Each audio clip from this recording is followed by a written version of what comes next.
तो आज हम बात करने वाले हैं राखी सावंत के बारे में। राहुल महाजन के साथ उनका एक जबरदस्त इंटरव्यू है। हाँ, मैंने देखा वो। और उसकी टैगलाइन है अनचेन्ड, अनहिंज्ड, अनफिल्टर्ड। और इससे बेहतर शब्द हो नहीं सकते थे। बिल्कुल।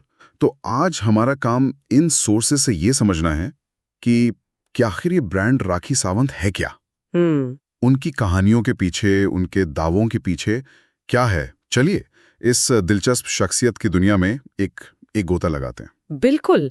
और ये सिर्फ मनोरंजन नहीं है जैसा कई लोगों को लग सकता है। नहीं, इसमें और भी बहुत कुछ है। हाँ, अगर आप ध्यान से देखें तो ये इंडियन मीडिया में किसी सेलिब्रिटी के टिके रहने की कला पर एक पूरी केस स्टडी है। अच्छा। खुद को एक ब्रांड की तरह कैसे बनाया जाता है, विवादों को सीढ़ी बनाकर कैसे ऊपर चढ़ा जाता है, ये सब कुछ है इसमें। तो ये सिर्फ एक बातचीत नहीं है? नहीं, ये तो सर्वाइवल की एक मास्टर क्लास है। तो फिर शुरुआत उस कहानी से करते हैं जिसने मुझे सबसे ज्यादा चौंकाया। कौन सी? राखी का दुबई में रहना, वो भी 3.5 साल। हाँ, वो वाला हिस्सा। वो दावा करती हैं कि उन्हें देश छोड़कर भागना पड़ा। क्यों? क्योंकि उन पर एक झूठा केस हो गया था और उनके खिलाफ एक अनबिलीवेबल वारंट निकल गया था। हाँ, मतलब जिसमें जमानत भी नहीं मिल सकती। और यहीं से देखिए उनकी कहानी कहने की कला शुरू होती है। वो इसे एक ट्रेजेडी की तरह नहीं बताती। नहीं, वो इसे एक सर्वाइवल स्टोरी की तरह पेश करती हैं। बिल्कुल। वो खुद को एक विक्टिम दिखाती हैं जिसे सिस्टम ने देश से निकाल दिया, पर साथ ही वो एक फाइटर भी है। और उन्होंने इस दौर को क्या नाम दिया है? गधा मजदूरी। हाँ, गधा मजदूरी। ये शब्द ही अपने आप में एक संघर्ष की पूरी तस्वीर बना देता है। लेकिन ये गधा मजदूरी वाली बात भी दिलचस्प है, क्योंकि इसी संघर्ष के बीच वो बताती हैं कि उन्होंने दुबई में एक डांस एकेडमी खोली। और ये कोई छोटी मोटी एकेडमी नहीं थी। नहीं, उनके स्टूडेंट्स ने तो सलमान खान के साथ आईफा अवार्ड्स में परफॉर्म किया था। ये तो एक कमाल का बिजनेस माइंड दिखाता है। बिल्कुल। एक तरफ वो मुसीबत में है, दूसरी तरफ वो अवसर बना रही हैं। मतलब कहानी ये है कि राखी सावंत कभी हार नहीं मानती। एग्जैक्टली। वो किसी भी हालात में अपना रास्ता निकाल ही लेती हैं। ये उनकी ब्रांडिंग का एक मजबूत पिलर है, द अल्टीमेट सर्वाइवर। और ये सर्वाइवल की कहानी और भी अजीब हो जाती है जब टिकटॉक का जिक्र आता है। हाँ, वो हिस्सा तो वो कहती हैं कि टिकटॉक से वो वर्ल्ड फेमस हो गई, बहुत पैसा कमाया, लेकिन फिर जो वो दावा करती हैं वो मेरी समझ से तो परे हैं। कि उन्होंने अपनी दोनों किडनी बेच दी। हाँ, सलमान खान के लिए एक सोने की अंगूठी खरीदने के लिए। और उनकी जगह सिलिकॉन की किडनी लगवा ली। हाँ, और अब वो राखी सावंत नहीं बल्कि एआई हैं। एआई। अब यहाँ पर एक सवाल उठता है, क्या ये सिर्फ ध्यान खींचने के लिए है या वो कुछ और कहने की कोशिश कर रही हैं कि असलियत अब मायने ही नहीं रखती? मुझे लगता है दूसरा वाला पॉइंट ज्यादा सही है। देखिए, सिलिकॉन किडनी वाली बात का मकसद विश्वसनीय लगना है ही नहीं। तो फिर क्या है? इसका मकसद है अविस्मरणीय होना, अनफॉरगेटेबल। आप ये इंटरव्यू शायद भूल जाएं, पर आप ये नहीं भूल सकते कि किसी ने सलमान खान के लिए अपनी किडनी बेचकर सिलिकॉन की लगवा ली। बात तो सही है, ये एक परफॉर्मेंस है, एक मिथक है जो मीडिया की दुनिया के लिए रचा गया है। और ये खुद को एआई कहना, ये तो और भी गहरा लगता है। जैसे वो कह रही हो कि मेरी असली पहचान, मेरा शरीर, अब वो मायने नहीं रखता। सही पकड़ा। अब मैं सिर्फ एक इमेज हूं, एक आइडिया जो डिजिटल दुनिया में रहती है। बिल्कुल।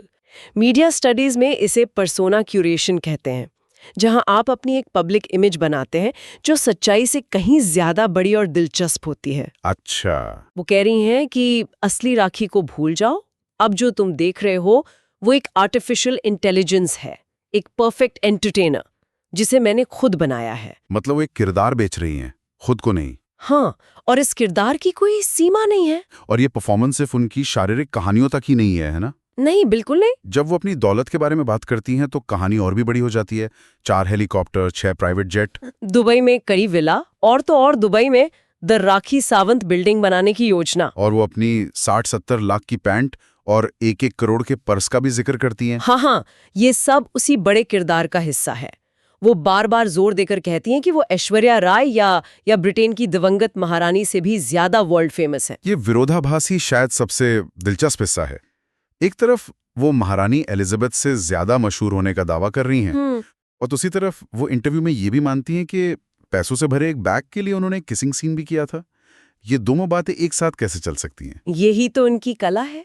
ये विरोधाभास जानबूझकर बनाया गया है। मतलब जब वो प्राइवेट जेट की बात करती हैं तो वो दर्शकों को एक सपना दिखाती हैं, एक ऐसी दुनिया जहां एक चौल की लड़की रानी बन जाती है। एस्पिरेशनल। हाँ, लेकिन जब वो किसिंग सीन या गधा मजदूरी की बात करती हैं तो वो खुद को जमीन से जोड़ लेती हैं।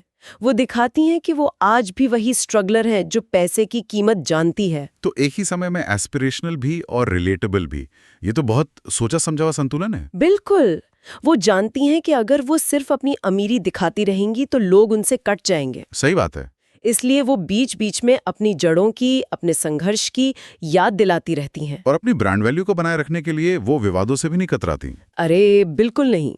इंटरव्यू में एक और मजेदार किस्सा है जहां वो एक दूसरी महिला सेलिब्रिटी के लिए चड्डी लेकर पहुंच जाती हैं। हाँ, क्योंकि उन्हें उस सेलिब्रिटी के कपड़े पहनने का अंदाज पसंद नहीं था। और फिर राहुल महाजन के साथ बिग बॉस में उनकी चड्डी को लेकर जो पुरानी लड़ाई हुई थी उसकी भी यादें ताज़ा हो जाती हैं। ये उनकी रणनीति का एक अहम हिस्सा है।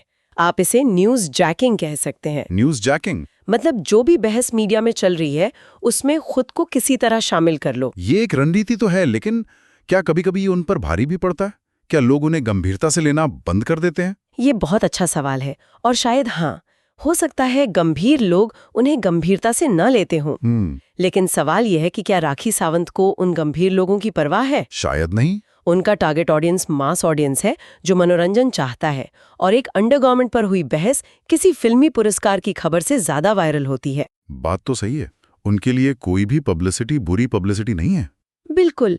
और ये ध्यान खींचने की कला उनके निजी जीवन की कहानियों में भी साफ दिखती है। हाँ, रिश्तों पर तो वो बहुत बेबाकी से बात करती हैं। भाड़े का पति का कॉन्सेप्ट, और ये कहना कि उनका एक पूर्व पति कॉन्ट्रैक्ट पर था। और इन सब के बीच 2 शादियों के बावजूद वो खुद को वर्जिन बताती हैं। यहाँ विरोधाभास अपने चरम पर है। वो खुद की तुलना सलमान खान से करती हैं, कहती हैं कि वो भी सती सावित्री और वर्जिन हैं।